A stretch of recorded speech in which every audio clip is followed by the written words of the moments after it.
few people, probably more, until I think it was Charles Gilpin, I think, was a territorial governor at that point. He hired bounty hunter Tom Tobin to go out and take them out. $500 here. Go bring me back the heads of these guys that have bushwhacked all these people. And what was really disturbing about the crimes was that they would shoot, just people on wagon trains or miners going, to town for supplies or whatever. They'd bushwhack them. They'd be totally black-faced when they attacked them. And when they killed them, Philippe would take an axe and literally cut through their rib cage and pull out their hearts. And that's a little over the top, I think. But so anyway, Tobin was able to track him down, kill him. He lost 2 of the heads in the Huerfano River on his way back to Denver, but he was able to return the head of Felipe Norio Espinosa to the governor of the territory of Colorado to collect his $500 bounty. And the governor said, well, the territory doesn't have enough money to pay you, so how about if I buy you a new coat and take you out to dinner? So it's a phenomenon. We really don't know where this is coming from and why such strangeness has taken place here. Is it? Well, you said. Some people respond to the energy in a positive, very, religious, spiritual way, like all the religious groups up in Crestone. They have wonderful monasteries and, priests and sannyasins, monks, people who are really devoted to spirit. And then you have the weird occult crime that's going on in the south end of the valley. I haven't published some of the things that I've found out about in terms of weird black magic, kind of aberrant social behavior with prejudice, shall we say. So you do have in these areas on the planet where the energy is really dialed in, you have extremes of response from people that live nearby. So careful what you wish for, Alex. That's right. Thoughts are probably more powerful out here than we might think. And then you also write about the Sangre de Cristo Mountains, if I enunciated that correctly, and on the other end of the spectrum, groups that could be described as fascist have trained at one point or another. The Aryan nations, some extreme fundamentalist groups, and then I was also told that the Sangre de Cristo is a large portion that's owned by Forbes magazine and Ted Turner, which is another area of conversation. Again, we can talk for 10 hours about this. I wonder if they've set up their underground bases. There's a lot of awareness that's grown about the elites' backup plans that they have set up for themselves. Okay, here's a question But there seems to be less information about this area, but there seems to be a lot of activity. Where in America do people privately own 14,000-foot mountains? There's only one place.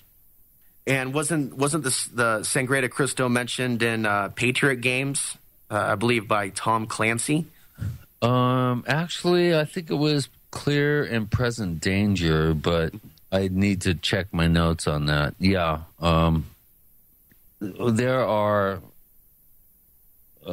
this gets into some touchy subject areas, but then Congressman Bill Richardson, who went on to be, of course, Secretary of Energy, and I think he was, ambassador to the UN, and presidential candidate. We'll be back in a few, and you can finish your thought.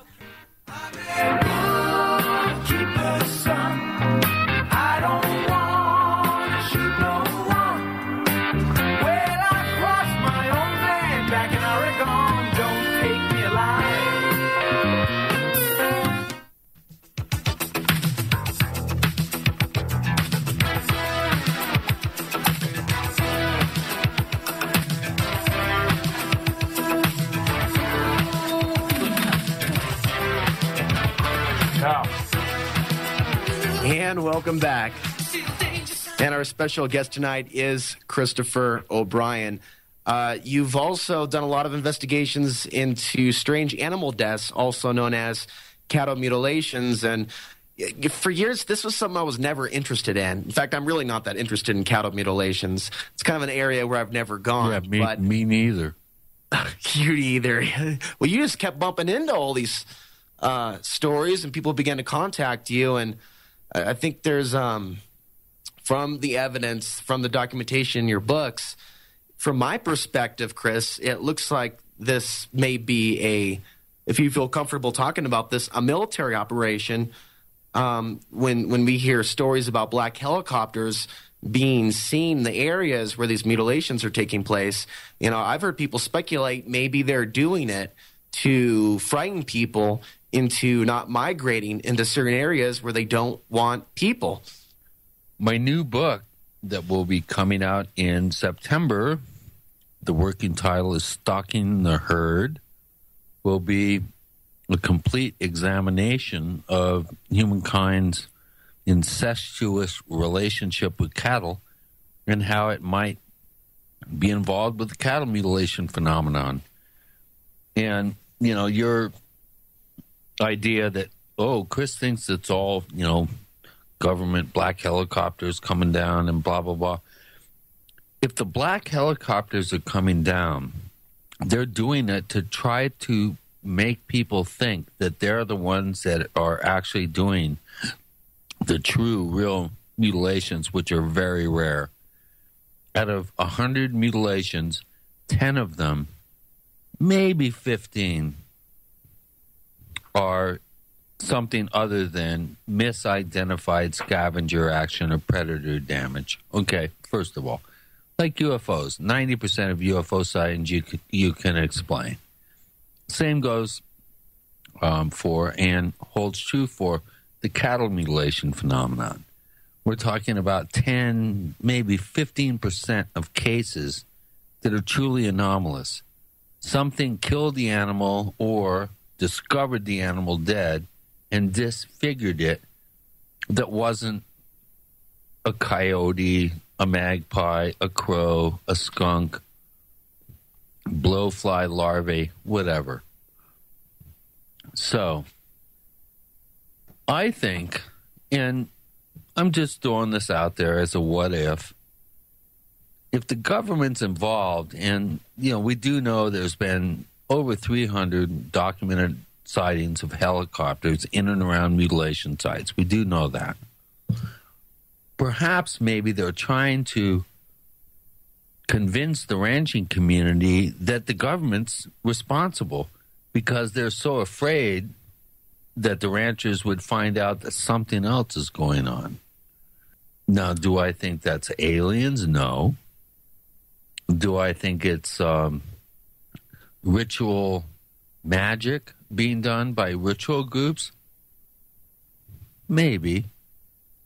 Do I think it's some sort of collective human response to how detrimental cattle are to our environment?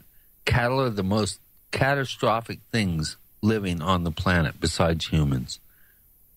I could go for a half hour telling you about the chief cause of deserts being created, why we're cutting down the rainforest to make more room for cattle. Cattle pollute fresh water more than any other natural source. I could go on and on and on. Do I think it's all that? Yeah, it's factored in. But because we have all these helicopters flying around, mutilation sites, and we have strange lights, UFO-type lights around there, maybe that's just a red herring to try to get us to think that it's something high strange when actually it's something way closer to home. So what do you think about that, Alex? I think that there's not enough evidence to conclusively say that we know any of it, as you've said in a lot of your talks, to know the truth about it. But there's certainly a pattern here, and we can obviously see that there's a pattern of it in one particular part of the country, the mysterious San Luis Valley, which kind of brings me to my next question in relation to your work. The Navajo have have a story about the Sipapu, and the place of emergence, where all life emerges from. And some of the Indians believed that the valley was the valley where the lost souls dwelled. And I can't help but wonder if there's a connection with some of those legends of the ant people, the underground civilizations, and why the military is interested in this particular area. You mentioned in your documentary on the Sipapu, Place of Emergence, which people can find on YouTube on your channel, that this is the same area that the government is interested in acquiring the right to mine for different minerals, uranium. There's some sort of deal that the Navajo has struck up with the government. It's very, very strange, because listeners to online stations like this are well versed in the reality of underground bases throughout the country. I wonder why they're so close to these ancient sites. The Hopi and Zuni, who, I digress, are the primordial cultures in North America. Their tradition holds that the Sipapu, or Sipapunina, is located in Grand Canyon, which is down, obviously, in Arizona, close to where I live. When you look at the spread of the ancient Hopi in the drought in the 1200s, the late 1200s, early 1300s, the ancient Hopi, Proto-Hopi, went from the cliff dwellings like in Mesa Verde and Chaco Canyon, Tuzi Gut, these types of locations. Because of the drought, they had to go to where water was. So most of them went to the Rio Grande River. Now, those Pueblo Indians established 22 different pueblos along the Rio Grande, from Taos all the way down to El Paso. Now, because the pueblos on the north end of the Rio Grande were so far away from the true Sipapu, or place of emergence, which is in Grand Canyon, or shall I say actually up the Little Colorado River Gorge, about 3 miles from the confluence of Grand Canyon, they had to come up with their own sort of localized version of the underground place of emergence. The San Luis Lakes in the San Luis Valley is the northern Pueblo's version of the Sipapu. Now, who's to say it's not connected to that particular original Sipapu, which is down at the confluence of Grand Canyon? So there are no absolutes here. When you say the Indians think the place of emergence is in the San Luis Valley, no. The northern tribes in the Pueblo system, some of the Dene people, the Jicarilla, for instance, some of the Navajo that live up around Four Corners, they have a tradition that it puts it up in the San Luis Valley, but it's way more complicated than that. There are no cut and dried sort of versions of this. It gets into nuance. It gets into, cultural bias, if you will. Okay, so what you're saying is some of these different tribes had their own understanding of where the Sipapu was. Exactly, and the Tewa Pueblo, the San Juan Pueblo, all the way down to Tuseki have this tradition that up in the San Luis Valley, there's an entrance to the underground city. Now, you may have to go way south and west to get to the true, megalopolis of the underground city, but there is an entrance located, probably it's Dollar Lake in the San Luis Lakes State Park, which is about 10 miles west of the Great Sand Dunes in the San Luis Valley. Right. Tell us a little bit about Blanca Peak, though. You've written a little bit about that as well in your books, and referred to a site that's about 20 miles from where you used to live in Crestone. Well, according to the Pueblo Indians, there's 22 pueblos up and down the Rio Grande River.